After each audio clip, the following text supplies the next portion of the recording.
Okay, the first place we're going to start is here.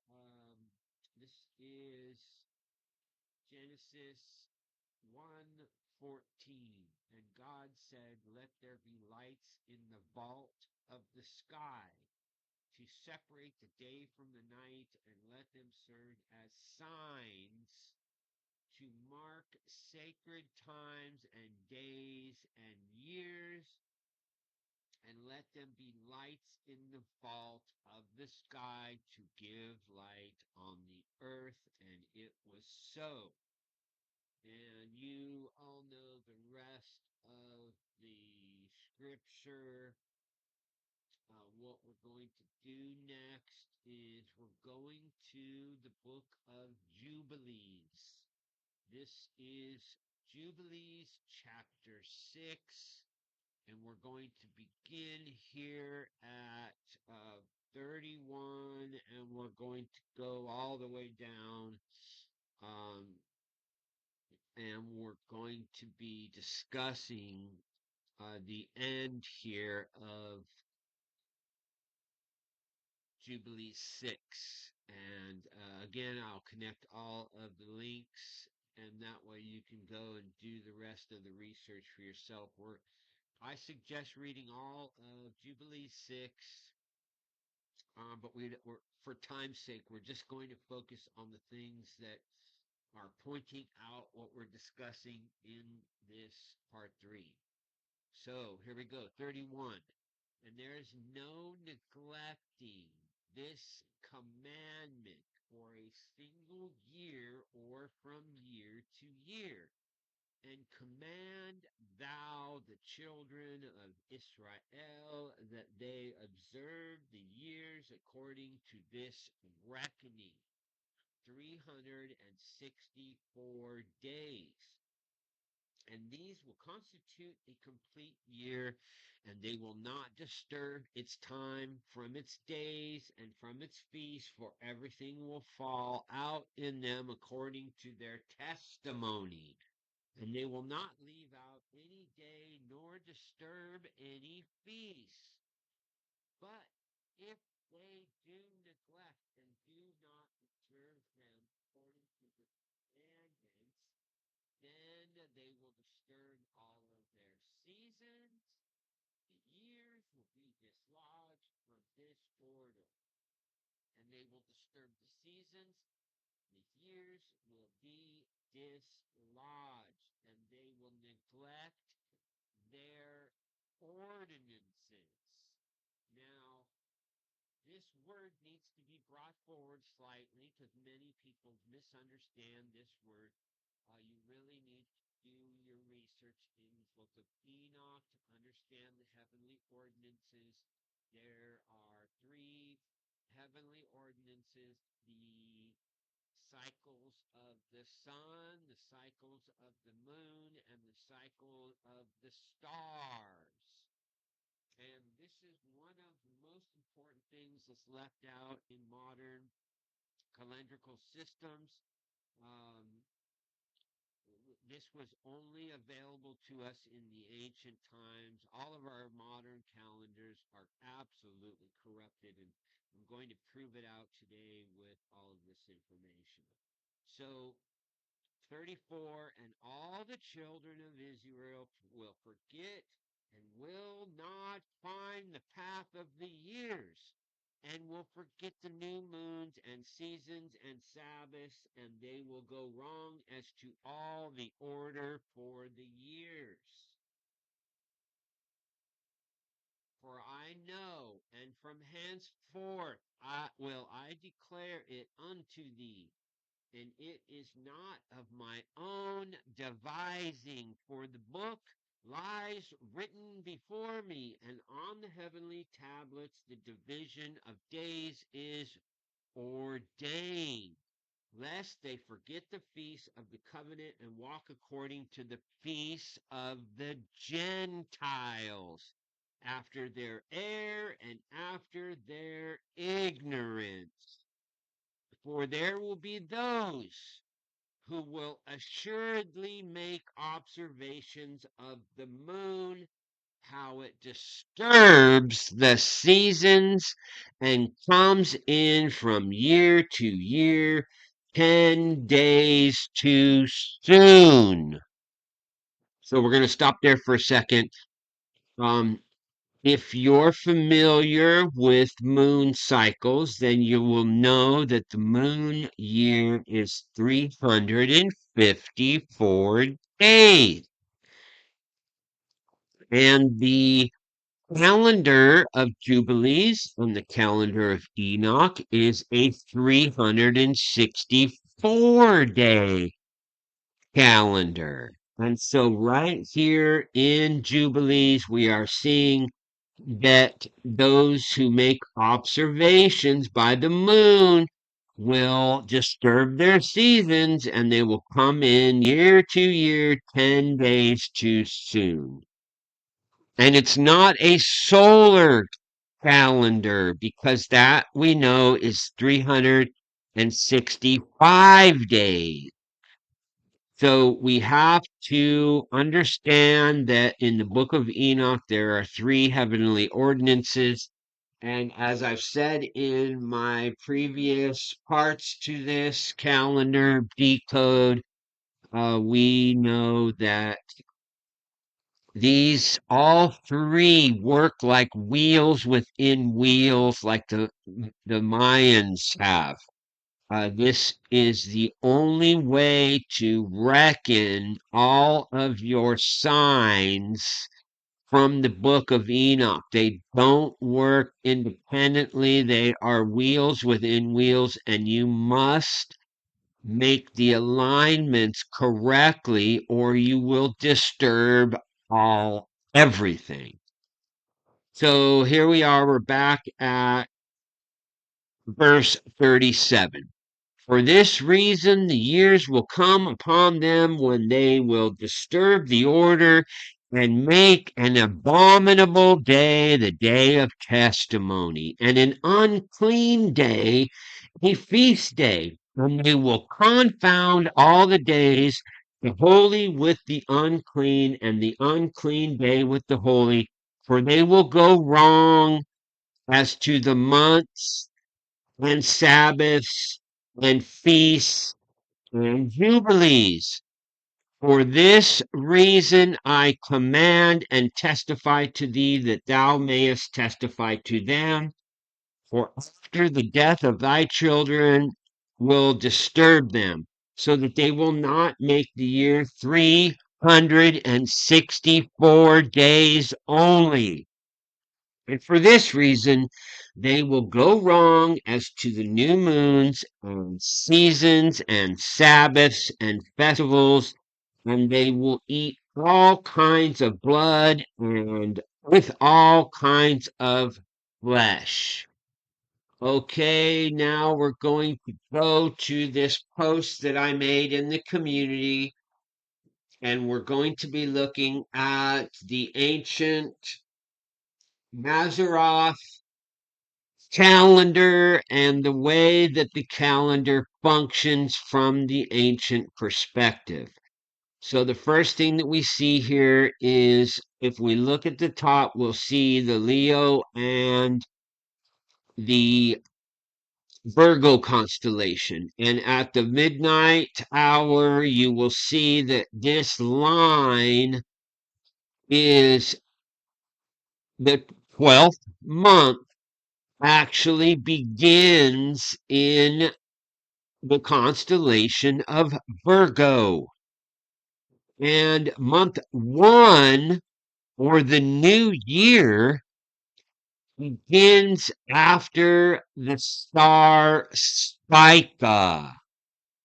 And as I've proven over the years with my Mazzaroth calendar, that you have to understand these heavenly ordinances, and you can't leave the stars out of your reckoning for the year, because only a star calendar aligns with 364 days. You don't find that with your lunar and you don't find that with your solar. It's a star calendar, family. This is being talked about in the book of Enoch, and it's being talked about in Jubilees, and we can prove it out here with our Mazzaroth calendar.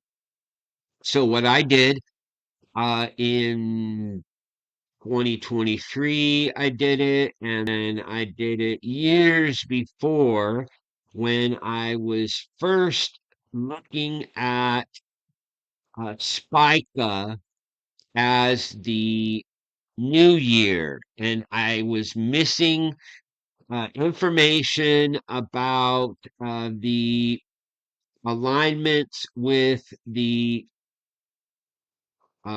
sun and the moon, and then the Aries constellation. And until I put all of those pieces of the puzzle together, I too misunderstood the calendrical system. And it took me years and years and years of constantly testing and proving out the Mazzaroth with Stellarium and other star programs to make my discoveries of what I was reading compared with what I was seeing in the heavens. And these things are all vitally, vitally, vitally important. Otherwise, everything becomes dislodged, and all of our feast days, all of our Sabbaths, Jubilees, everything becomes disrupted. So the first thing I wanted to point out is that we see month one beginning after the star Pica in the hand of Virgo the maiden. And so we can see, let's go to Stellarium. We're going to go, let's just do this. Forgive me, I don't have this pulled up. I have another thing I was looking at. Let's go ahead and go here. And we can see right here, we're on Meridian on October the 21st, and we're looking at a sign in the heavens on October the 21st. We actually have to go forward a couple hours. Actually, um, I need to use Meridian so I can show you here. So here is the sun it past the star Spica, making its alignment with the new moon. And here we are at the new moon, and the bridegroom, the sun. And as I showed you before, this, let's do it this way. This perfectly aligns here with the Aries constellation.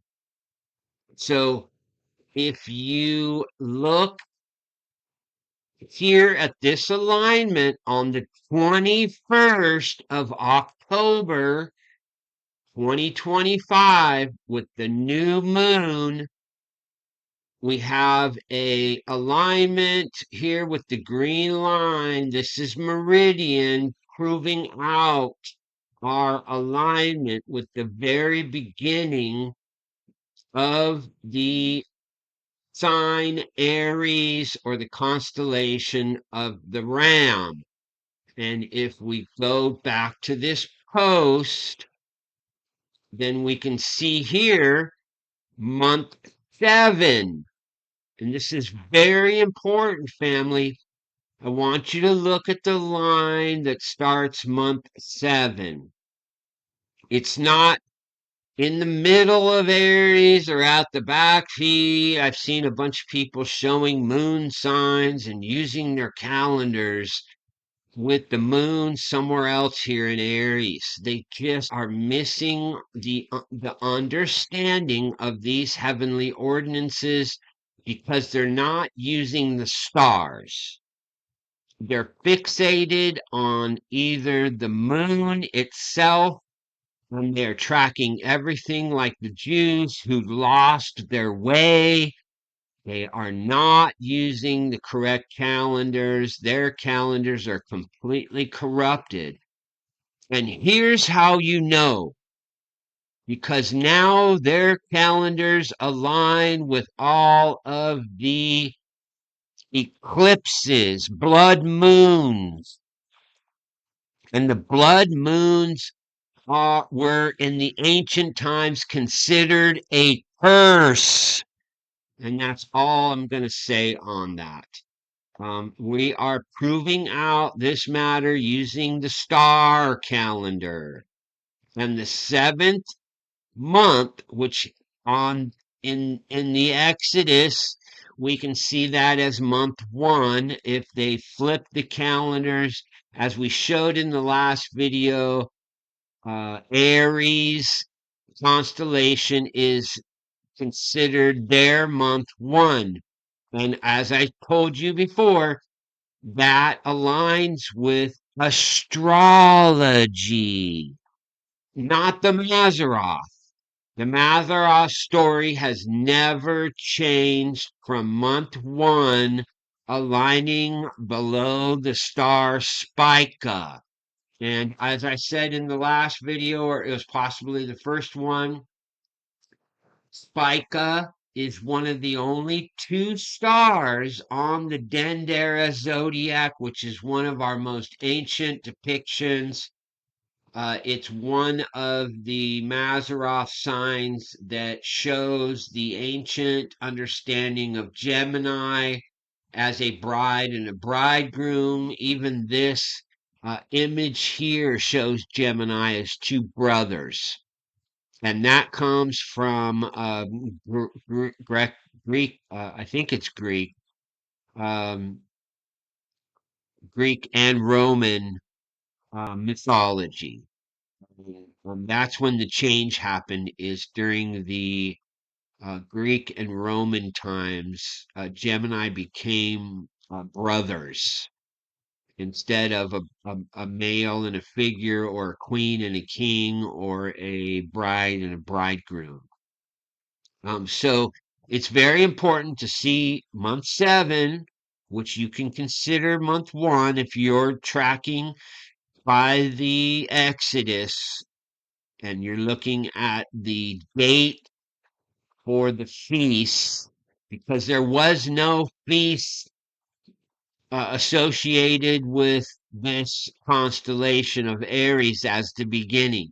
I've shown you multiple ancient um, Mazzaroth calendars that are all over Israel. There's actually, I think, 5 or 6 of them that they found. And it's the exact same Mazzaroth depiction of the month and the signs of the zodiac. And we can see this here as our way to track the ancient month. And if our alignment is correct, then we are going to be aligning right here after the fish, right at the very, very beginning of Aries. So let's go here, and I'm going to show you how I did this. I believe it's 2023. Be patient with me. I have to go all the way back, and we're going to be looking at this sign here. So let's go ahead and pull up the constellation, and we're going to be going backwards here. We're going to be looking at this sign here. And if you are looking at the This is 2023. This is 420. And this was my calculation in 2023 for the Exodus New Year. And all we have to do is just look at this alignment here. And if we scroll in, we're literally right at the corner of the beginning of the constellation of Aries. And this would be the determination of the new year would be have been 420, because if it's viewed in the night, then the next day becomes your new year. And that is also an ancient understanding. So we see here the moon, the sun on meridian is 420. And it's at the very beginning of the constellation of Aries. And then in 2025, as I was doing my calculations, I noticed the moon not coming into conjunction with the sun until early morning of the 21st. And as I said in one of my last two videos, that we have to keep an eye. That's why there's Mazzaroth watchmen. That's why there was Wiseman. They were trained in watching the signs in the heavens, and they were all over the place. And they would report back to the uh, stellar temples, because these were star watchers, these were priests, and their entire job was to watch the heavens for the signs. And this is where the wise men come from. The Zoroastrian priests were the best at tracking the heavens. And you can read, if you are interested, you can go and look deeply into how Daniel was actually teaching these priests in Babylon. And those priests were directly involved with the Zoroastrian priesthood. And there are some documents that discuss how um, it's believed that Daniel was actually a contemporary of Zoroaster or Zarathustra, and that he was teaching Zoroaster of the signs of the coming of the Messiah. And so Zoroaster taught all of the uh, stellar priesthood how to watch for the signs of the coming king.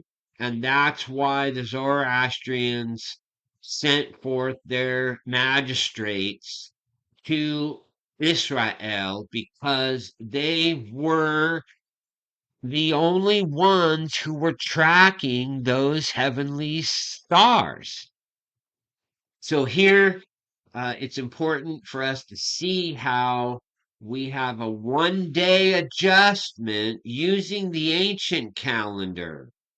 And if you go back 19 years, and we've already shown this, you will see that what's called the metonic cycle of the moon, and the sun aligning here below the star Spica is our proof of the celestial year.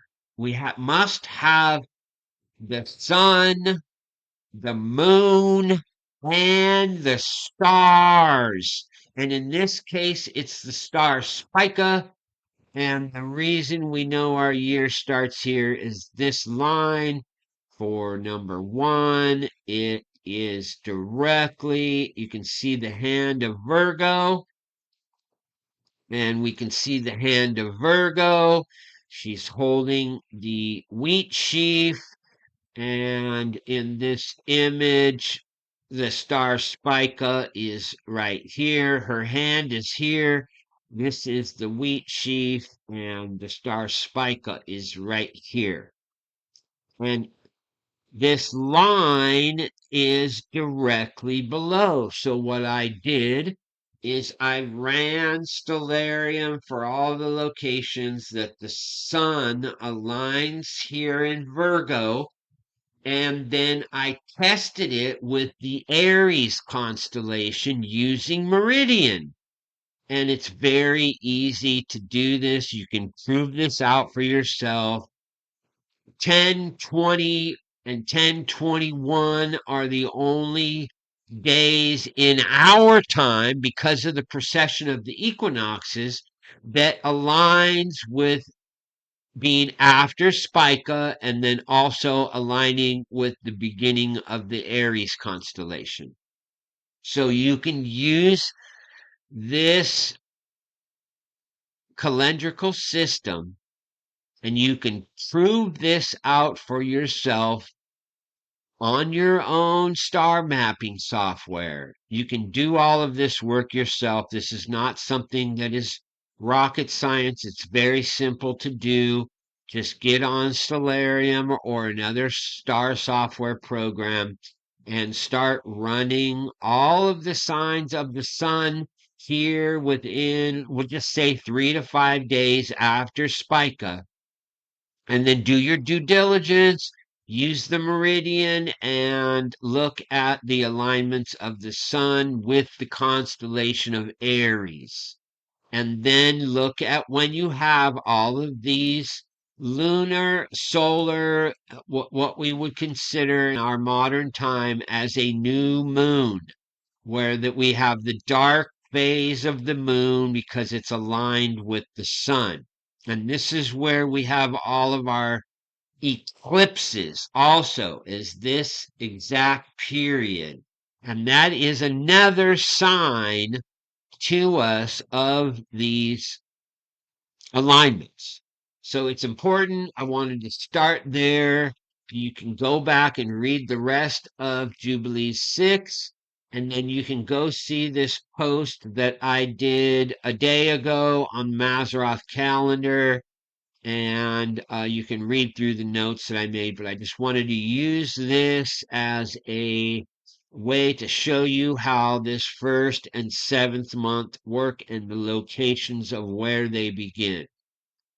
Okay, now what we're going to do is we're going to take a step into orbital mechanics. And I connected all of these in the very first video, so you can go and pull those up from video number 1.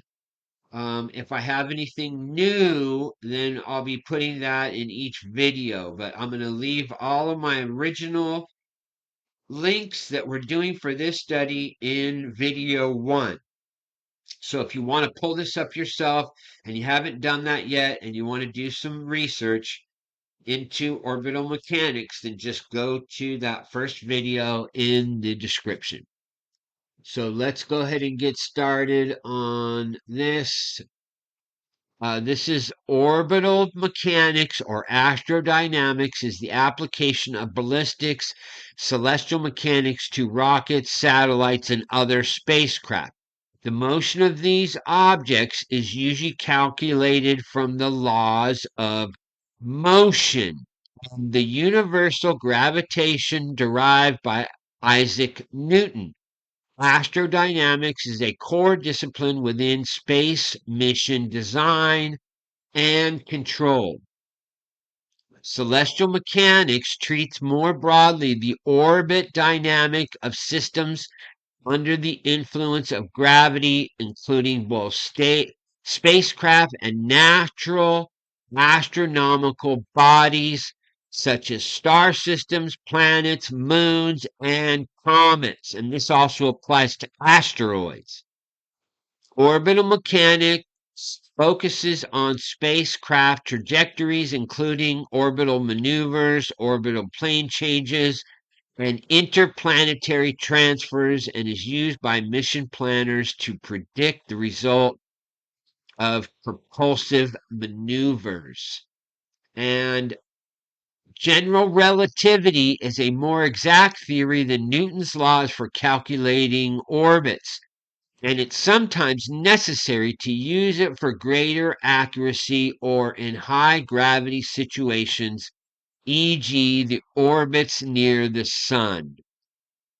Okay, so I'm going to let you go yourself and read the rest of this history because we're going to be getting into Johannes Kepler and doing a whole deep research into all of these things in another page. So I'm going to let you go ahead, and if you really want to dig in and you want to learn about all these things, I suggest reading this entire thing as I've done. It's important to understand where all of these um,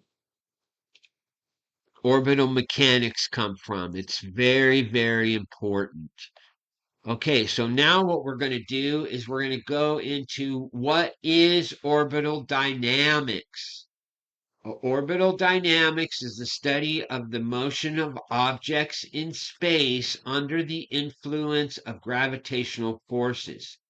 This field of study is crucial for understanding the behavior of planets, moons, satellites, and other celestial bodies as they move through space. The study of orbital dynamics allows scientists to predict the paths of these objects and understand the forces that govern their motion. In the context of planetary science, orbital dynamics plays a key role in understanding the behavior of planets as they orbit around the sun. The study of orbital dynamics also helps scientists understand the interaction between planets and their moons, as well as the gravitational forces that shape the orbits of these celestial bodies. Several factors influence the orbit of planets and other celestial bodies. The most significant factor is the gravitational force exerted by the central body, such as the sun in the case of planets in our solar system.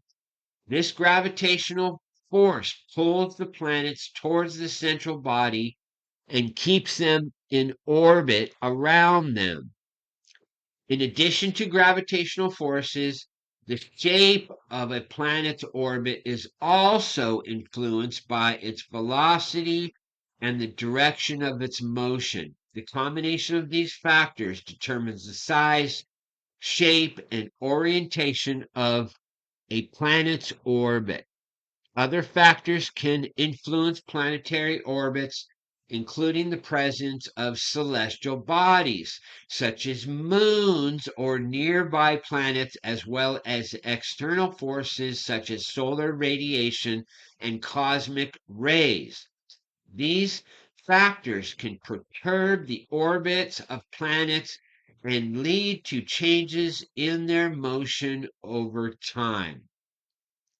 Okay, this goes into, again, Kepler's laws, and we're about to jump into that. And so I would suggest coming and reading all of this because there are other things that are in here that I won't be covering. But for time's sake, I'm going to connect the link and you will be able to go and do this on your own. So let's go ahead and go to Johannes Kepler, and we're going to learn a little bit about who this is and why it's so important to what he found.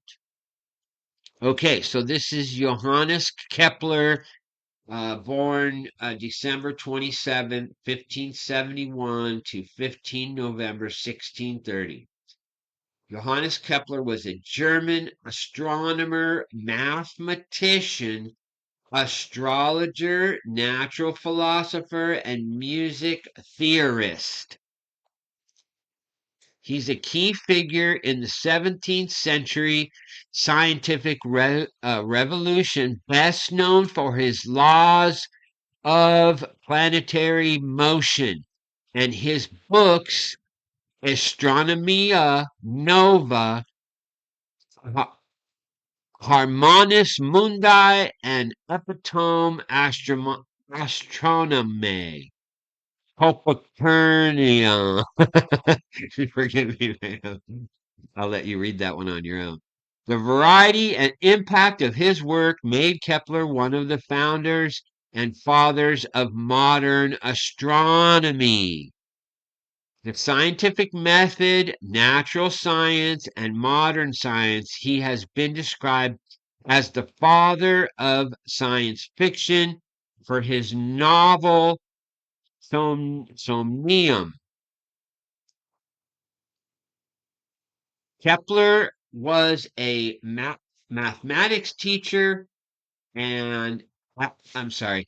Kepler was a mathematics teacher at a seminary school in Graz, where he became an associate of Prince Hans Ulrich von Eggenberg. Later, he became an assistant to the astronomer Tycho Brahe in Prague, and eventually the imperial mathematician to Emperor Rudolf II and his two successors, Matthias and Ferdinand II. He also taught mathematics in Linz and was an advisor to General Wallenstein.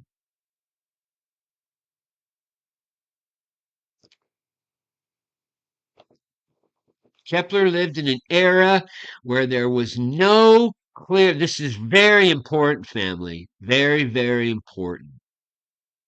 Kepler lived in an era where there was no clear distinction between astronomy and astrology, but there was a strong division between astronomy, a branch of mathematics within the liberal arts, and physics, a branch of natural philosophy. Kepler also incorporated religious arguments and reasoning into his work, motivated by the religious conviction and belief that God had created the world according to an intelligible plan that is accessible through the natural light of reason.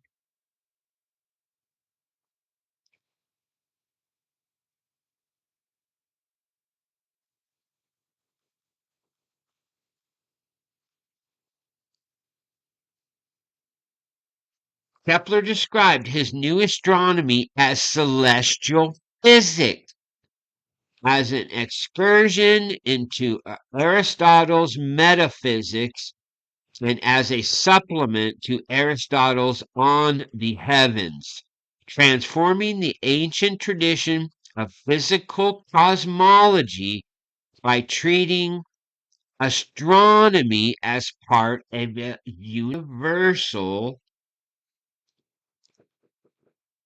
mathematical physics. Additionally, he did fundamental work in the field of optics, being named the father of the modern optics, in particular for his Astronomae Ars Optica. He also invented an improved version of refracting telescope, the Keplerian telescope, which became the foundation of the modern refracting telescope, which also improving on the telescope designed by Galileo Galilei, who mentions Kepler's discoveries in his work. He postulated that the Kepler conjecture, Kepler influenced, among others, Isaac Newton. Sorry, fam, I'm having problems with my cursor.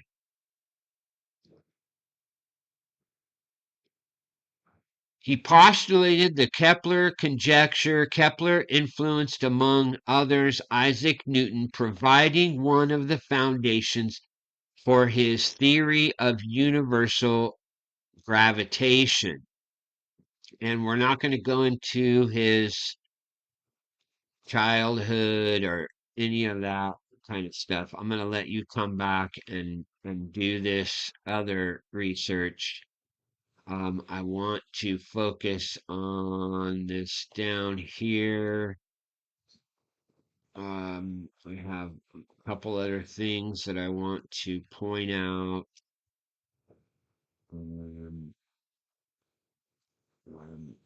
because I have all these tabs open, if I highlight something and I click something else, it immediately goes bye-bye. And I would have to pull these up separately, page by page. Okay, so here's where I wanted to get to right here. Over the following years, Kepler attempted unsuccessfully to begin a collaboration with Italian astronomer Antonio Magini, and dealt with chronology, especially dating the events in the life of Jesus. Around 1611, Kepler circulated a manuscript of what would eventually be published as Somnium, the dream. Part of the purpose of Somnium was to describe what practical astronomy would be like from the perspective of another planet, to show the feasibility of a non-geocentric system. The manuscript, which disappeared after changing hands several times, described a fantastic trip to the moon. It was part allegory, part autobiography, and part treatise on interplanetary travel, and it's sometimes described as the first work of science fiction. Years later, a distorted version of the story may have instigated the witchcraft trial against his mother, as the mother of the narrator consulted demon to learn the means of space travel. And I wanted to point this out because this has been going on forever. These men had to go before the church, and the church said that they were witches. And many of these men died for studying the signs in the heavens. The church believed in a flat earth theory, and they believed that the earth was the center of the universe. And if you were somebody who came against the church with your scientific proof, some of them died by the hands of the church. And this is directly associated with Johannes Kepler's family. And I'm going to let you go ahead and read all. This is important stuff of how he was excommunicated from the church. And there's just, this is deep, deep research that needs to be done in order for us to understand why we see the things we see coming from the church today on anybody who um, talks about the stars or the signs in the heavens, even though the Bible itself is telling you that that's what the signs are for. For some reason, I get it on my channel all the time. People just dropping their messaging saying that anybody who does this is involved in witchcraft or you're a devil if you're looking at the signs in the heavens, or somehow you're deceived because you're looking into these things. And I don't stand for it. If you put a comment in my section um, for any of the videos I do, and it has any kind of this um, negative impacting wording, it's getting cut. So just save your time and go to another channel because I've got a big giant axe ready for your comment. I don't accept it, and I'm not going to be dealing with these kind of people who they have no proof. They bring no evidence. All they do is they bring darts from the evil one. That's all they have is the arrows that keep on flying. They make all kinds of negative statements, but they bring zero evidence. And that's why I'm doing this series. I've proven out these things over the years on both of my channels. And if you've been following me for a while, then you know that I've done this multiple times. I've shown these signs in the heavens. I haven't done this deep of a dive, and that's why I'm doing this the way that I'm doing it. It's a lot of research, but if you truly want to prove out for yourself how these things work, you've got to do this deeper work and go to my links and read everything. Just read it all because this is uh, foundational for the truth. And you're not going to get to the truth without doing the research. If you're just listening to your mockingbird pastor who has kept you in kindergarten or first grade, because that's what church is. It's great for you learning some of the foundational things that you need when you're drinking milk as a baby, but in order for you to grow as a follower of Messiah, you need to grow up. And you need to prove these things for yourself. And I'm sorry to have to say it that way, but there are the majority of the people in the church are stuck in kindergarten and first grade, and they cannot prove out against somebody else what they actually believe. Uh, they just mock you, and they bring a lot of negativity, and I don't stand for it, and I'm here to prove these things out so you have evidence to stand. So this is another important study. Johannes Kepler. The next thing we're going to do is go to geocentrism. Now this is the idea of the planet Earth being central. And this was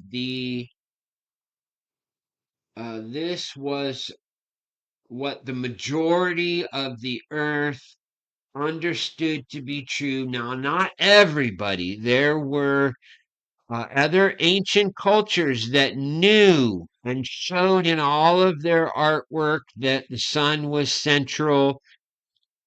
You can go to multiple cultures in Africa. They were showing things that even our modern scientists didn't know until just recently.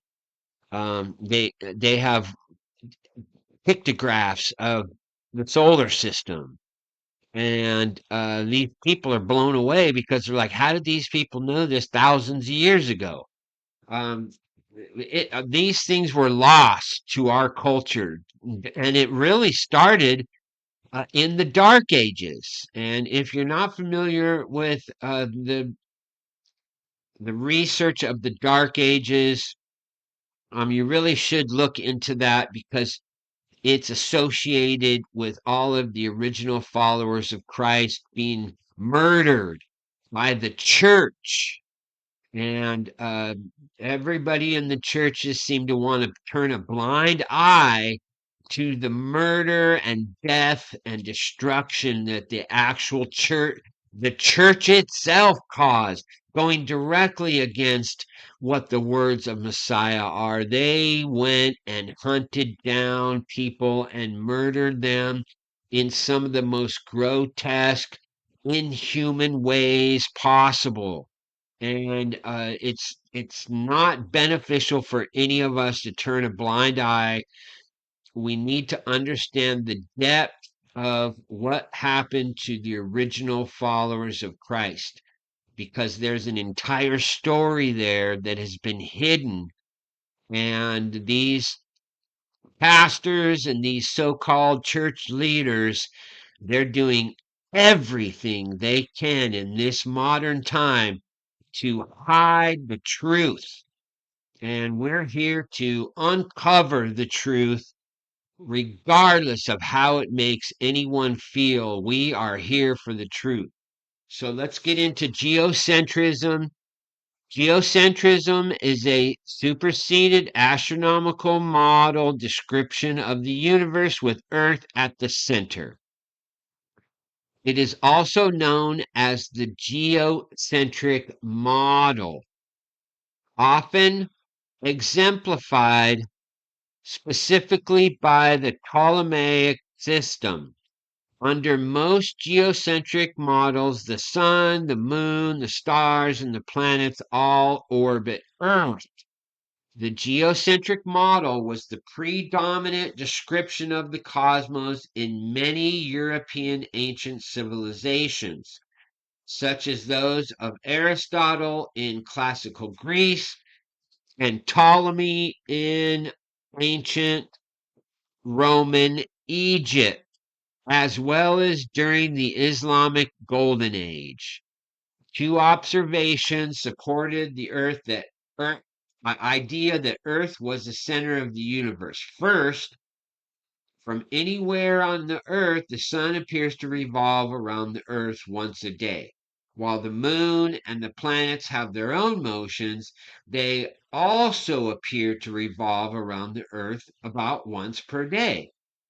The stars appeared to be fixed on a celestial sphere, rotating once each day about an axis through the geographical poles of Earth. Second, the Earth seems to be unmoving from the perspective of an earth-bound observer. It feels solid, stable, and stationary.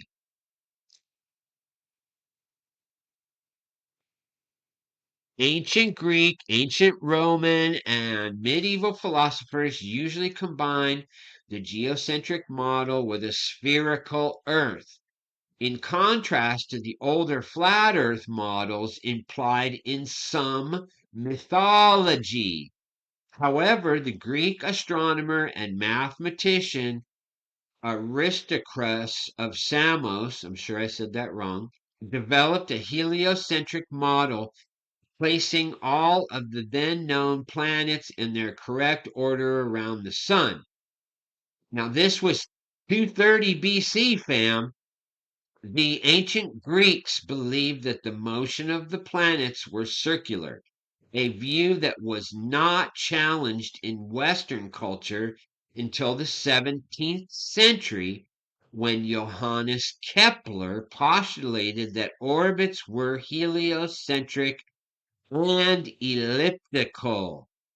Kepler's first law of planetary motion in 1687, Isaac Newton showed that elliptical orbits could be derived from his laws of gravitation. The astronomical predictions of Ptolemy's geocentric model, developed in the 2nd century, served as a basis for preparing astrological and astronomical charts for over 1,500 years. The geocentric model held sway in the early modern age, but from its late 16th century onward, it was gradually superseded by the heliocentric model of Copernicus, Galileo, and Kepler. There was much resistance to the transition between these two theories, since for a long time the geocentric postulate produced more accurate results. Additionally, some felt that a new unknown theory could not subvert an accepted consensus for geocentrism. Now, again, family, even they say it here that this was mostly in Europe, in the Western culture. And if you look at the Mayans, the Toltec, even the older civilizations in the Americas, if you look at some of the depictions in the temples of ancient Egypt, if you look at the temples in India and China and some other glyphs that have been around the world, their ancient cultures showed um, solar dynamics with the sun as the center. But it was this belief during what we can consider as the Dark Ages, and just before those Dark Ages, that there was a fight going on between these scientists and traditional culture along with the church. And so I'm going to allow you, just for time's sake, because we're almost at an hour and I've got more I've got to bring forth. You can go and read all about ancient Greece. It goes into the Ptolemaic model, and you can actually go and prove all these things out for yourself. It's important to go through this step by step and see how these ancient um, systems developed into what we have today, because they used to believe this, that these were the orders, and until the proof came out that it wasn't that way, and that more and more scientists proved out the theory of the solar dynamic, we'll just call it that, like Copernicus and Kepler. And this part here is really, really good about the Pythagorean system, and you can, I mean, all of these things, all of these systems, you can read and you'll gain a very deep understanding of how all of these developed, because these men doing this research, they were studying these heavens for years and years and years. This is the one that I really wanted to point out. I'm not going to read through it, but I want you to come back and look at this historical positions of the Roman Catholic hierarchy. And then you're going to learn what was happening at this time and how they were literally they were killing these people who argued with the church, or they would excommunicate you, and in a lot of cases that excommunication cut you off from having business, from being able to earn money. doing banking or any of the things that were common in civilization. And so you were basically excised from society, and it caused a lot of problems for a lot of the founders of all of this information. So it's important to go and work your way through. Um, we're just going to bring this up quickly because this is another very important astronomer that was part of the development of all of this math. Hipparchus was a Greek astronomer, geographer, and mathematician. He is considered the founder of trigonometry, but is most famous for his incidental discovery of the precession of the equinoxes. And I actually do not believe that he was the discoverer. I believe that he rediscovered precession of equinox. And the reason I say that is that they have found older cultures that perfectly align with the precession and the great year. And we'll be coming back to that in the next part. And we'll be getting into that great year, and we'll be looking really deep into how all these calendars progressed over time, tracking time, because that's also very important in us looking at how our calendar works and how the heavens work. So I'm going to leave the rest for you to come and read about Hipparchus.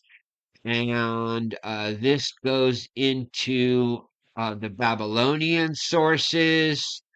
It goes into geometry and trigonometry and the math that is vitally important to how all these things developed. He was instrumental in looking at all of these heavenly bodies and making um, his judgments of how all of these things happened. And then you can look and read in all of his works because it breaks all this stuff down. And then we know that after Hipparchus and many of these other astronomers, that's when we find Johannes Kepler.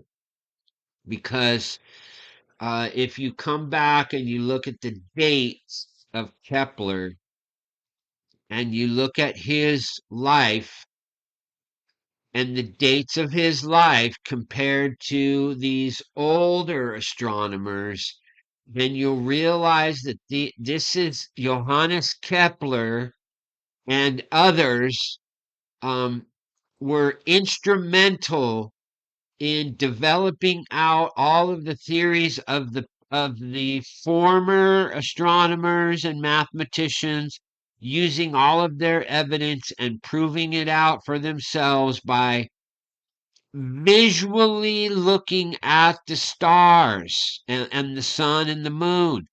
They were able to use the telescope to prove out these things. Now, in our modern world, we can just jump right on stellarium.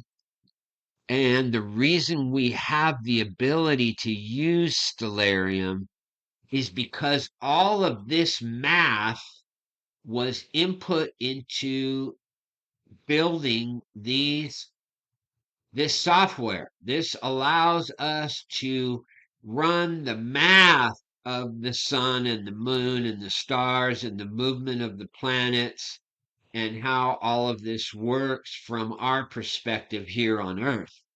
And without all of that math that came from all of these mathematicians doing the work for the heavens, we would not be able to use stellarium. And if you are of the um, if you believe in a flat Earth, or you believe that the Earth is the center of the universe, then you shouldn't even be on this channel, because none of the stellarium, none of the other star software programs, none of them will ever work in a flat earth model, or as with the earth as the center of the universe. None of them. So don't waste your time here. Move on. Take your ideas and your statements and your comments to another channel. This is not the place for you until you grow up and learn how to prove out these things. You're not welcome here, because you're going to disrupt the body with your lies and deceptions and misunderstandings. So either do the work and prove these things out for yourself and get on the right page, make the right decisions by doing the research. And once you do the research, instead of listening to some YouTube video of some airplanes going here or going there, prove out everything you hear, including the information I'm providing. You have to prove this out for yourself. Don't listen to me. Don't listen to a single other person. Do the homework. And unfortunately, 95% will not do that. Their beliefs are their beliefs, but they have no way to prove it out. So that's what I did here is I went to Stellarium and I proved out the calendrical system using all of the information that I had done in all my research. So it's very important to understand all of these studies that we're doing today. It's important to understand this ancient Mazzaroth understanding of the first and seventh months, because this is the division of the heaven. And we have to understand it from an ancient perspective.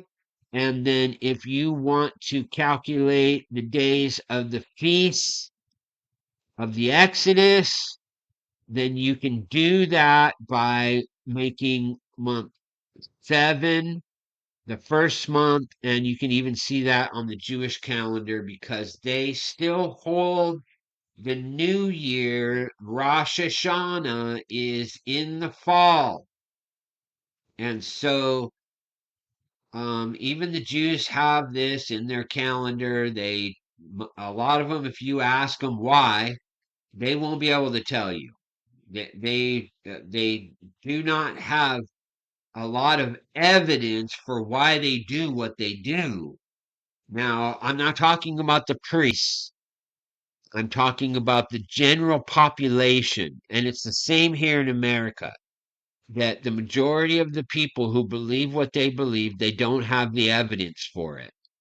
They're just believing what they believe. A lot of it's cultural or religious, or because their pastor or some person that they respect told them something, then they just believe it. And that's very childish. That's what children do. But when you get to the point where you need to start chewing on the meat, then you're going to have to take a step forward. And that means beginning to do the research, the work to prove out for yourself how these things work. So much love and respect, fam. If you have anything to add to this, please put your comments. I greatly appreciate all of your comments, but keep it respectful And again, if you're a troll or you're a bot, get ready for the axe.